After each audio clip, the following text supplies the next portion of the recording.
ଏବେ ଆସିଛି make in India Mazagon dock shipbuilders limited ତରଫରୁ ରିକ୍ରୁଟମେଣ୍ଟ ଆସିଛି, ଯେଉଁଟାକି ନନ୍ ଏକ୍ଜିକ୍ୟୁଟିଭ୍ ଜବ୍ ଆସିଛି, ଯେଉଁଥିରେ ପରମାନେଣ୍ଟ ବେସିସ୍ର ଜବ୍, ଯାହାର ଅନଲାଇନ୍ ଆପ୍ଲିକେସନ୍ 25 ତାରିଖରୁ 25 ନଭେମ୍ବରରୁ 16 ଡିସେମ୍ବର ମଧ୍ୟରେ ଯେଉଁଟାକି ଭର୍ତ୍ତି ସରିଛି। ଯାହା ବିଷୟରେ ଏବେ ବର୍ତ୍ତମାନ ସମ୍ପୂର୍ଣ୍ଣ ଭାବରେ ନେବା ସୂଚନା, ଯେଉଁଟାକି ଆପଣଙ୍କର ଦେଖନ୍ତୁ ଏଠି ବିଭିନ୍ନ ପ୍ରକାରର ସ୍କିଲ୍ଡ, ସେମି ସ୍କିଲ୍ଡ ଏବଂ ସ୍ପେଶିଆଲ ଗ୍ରେଡ୍ ପାଇଁ ବାହାରିଛି ପୋଷ୍ଟ। ତ ସ୍କିଲ୍ ପାଇଁ 21ଟି, ସେମି ସ୍କିଲ୍ ପାଇଁ 2ଟି ଏବଂ ସ୍ପେଶିଆଲ ଗ୍ରେଡ୍ ପାଇଁ 2ଟି ପୋଷ୍ଟ ବାହାରିଛି। ସମୁଦାୟ 234ଟି ପୋଷ୍ଟ ବାହାରିଛି, ଯେଉଁଥିରେ କି ରହିଛି ତାର ଡିଟେଲ୍ ବର୍ତ୍ତମାନ ଆମେ ଆଲୋଚନା କରିବା। ଯାହାର ବିଭିନ୍ନ ପ୍ରକାର ପୋଷ୍ଟ ସେମି ସ୍କିଲ୍ ପାଇଁ ଯେଉଁ ରହିଛି ତାହାର ଯେଉଁ କ୍ୱାଲିଫିକେସନ୍ ରହିଛି ଏବଂ ଏକ୍ସପିରିଏନ୍ସ ମାଗିଛି, ଯେଉଁଟାକି ଚିପର ଗ୍ରାଇଣ୍ଡର ପାଇଁ ସେଇଟା ହେଉଛି ଆପଣଙ୍କୁ ମାଗିଛି ଯେ ନ୍ୟାସନାଲ୍ ଆପ୍ରେଣ୍ଟିସ୍ ସାର୍ଟିଫିକେଟ୍ ମାଗିଛି, ଯେକୌଣସି ଟ୍ରେଡ଼ରେ ମାଗିଛି। ଏହାପରେ 5 ବର୍ଷର ଏକ୍ସପିରିଏନ୍ସ। ତାପରେ କମ୍ପୋଜିଟ୍ ୱେଲ୍ଡର ପାଇଁ ମାଗିଛି, ଯେଉଁଥିରେ କି ଆପଣଙ୍କର ଯେଉଁ ସ୍କିଲ୍ ଜବ୍ଟି ଗ୍ରେଡ୍ 1ର ଏଥିରେ ମଧ୍ୟ ଆପ୍ରେଣ୍ଟିସ୍ ସାର୍ଟିଫିକେଟ୍ ମାଗିଛି ଏବଂ ୱେଲ୍ଡର ଟ୍ରେଡ଼ର ହିଁ ମାଗିଛି।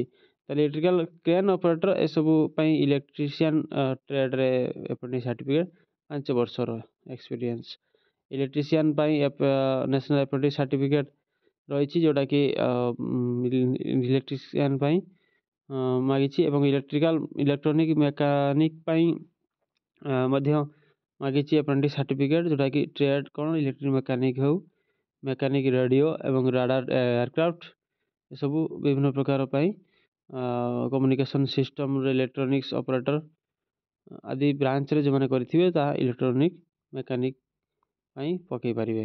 ଫିଟର ପାଇଁ ରହିଛି, ଯେଉଁଥିରେ କି ସେଇ national trade certificate fitter trade ପାଇଁ, ଗ୍ୟାସ୍ କଟର ପାଇଁ national trade certificate, fitter welder ଏବଂ structural fitter welder, structural welder ଏସବୁ ଜିନିଷ ପାଇଁ ଆଡ଼ଭାନ୍ସ ୱେଲ୍ଡର ଉପରେ ସେମାନେ ଆଗରୁ ଆପ୍ରେଣ୍ଟିସସିପ୍ କରିଥିବେ।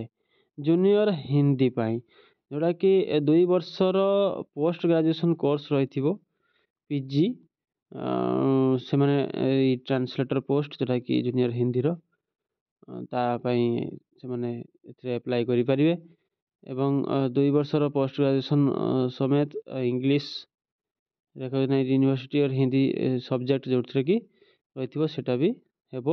ଏଇସବୁ ବିଭିନ୍ନ ପ୍ରକାର ଯେଉଁ କଣ୍ଡିସନ୍ସ ରହିଛି ସେଟାକୁ ସିଏ ଦେଖାଇଛନ୍ତି ବର୍ତ୍ତମାନ। ତାପରେ ଜୁନିୟର ଡ୍ରାଫ୍ଟସମ୍ୟାନ୍ ପାଇଁ ରହିଛି ସେ ଆପ୍ରେଣ୍ଟିସ୍ ସାର୍ଟିଫିକେଟ୍ ଡ୍ରାଫ୍ଟସମ୍ୟାନ୍ ଟ୍ରେଡ଼ର।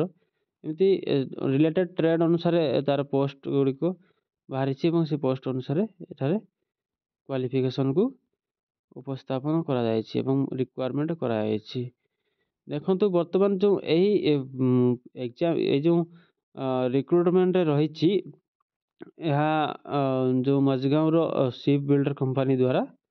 ତ ଏଥିରେ କ'ଣ ହେଉଛି, ସିଏ କହୁଛନ୍ତି କି ଆପଣଙ୍କର ଯେଉଁ ରହିଛି ପେ ସ୍କେଲ୍, ତ ଯେଉଁ ସ୍ପେଶିଆଲ୍ ଯେଉଁଟା ସ୍କିଲ୍ ପାଇଁ ଯେଉଁ ପେ ସ୍କେଲ୍ ରହିଛି 17,000ରୁ 64,360 ଏବଂ ସ୍ପେଶିଆଲ୍ ଗ୍ରେଡ୍ ପାଇଁ ଯେଉଁ 22,000ରୁ 83,180 ପାଇଁ ରହିଛି। ସେମି ସ୍କିଲ୍ ପାଇଁ 13,200ରୁ 50,910 ରହିଛି।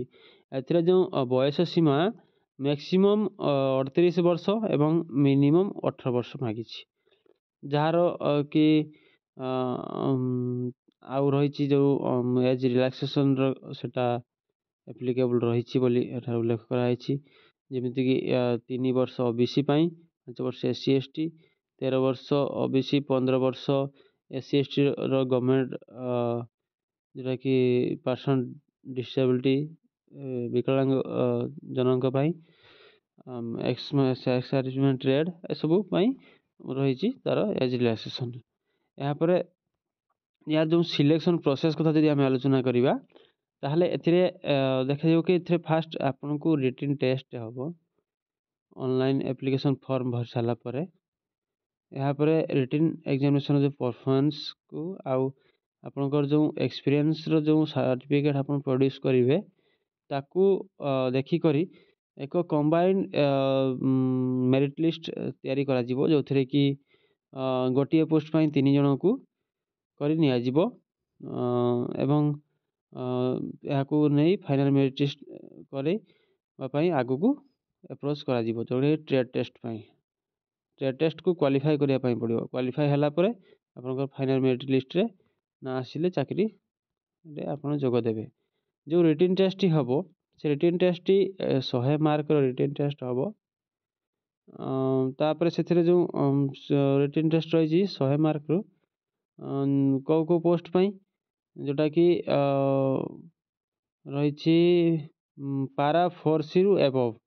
ତାମାନେ ଏଠି ଯଦି ଆମେ ଉପରକୁ ଯିବା, ବର୍ତ୍ତମାନ ଯେଉଁ ଏଇ ପୋଷ୍ଟର ଯେଉଁ କାଟାଗୋରୀ ଦେଇଥିଲା, ଏ ପୋଷ୍ଟ କାଟାଗୋରୀରେ ଯେଉଁ ରହିଛି ପାରା ୱାଇଜ୍ ରହିଛି, ତ ସେ ଆଧାରରେ ଆମକୁ ଏଠି ଦେଖିବା ପାଇଁ ପଡ଼ିବ। ପାରା 4C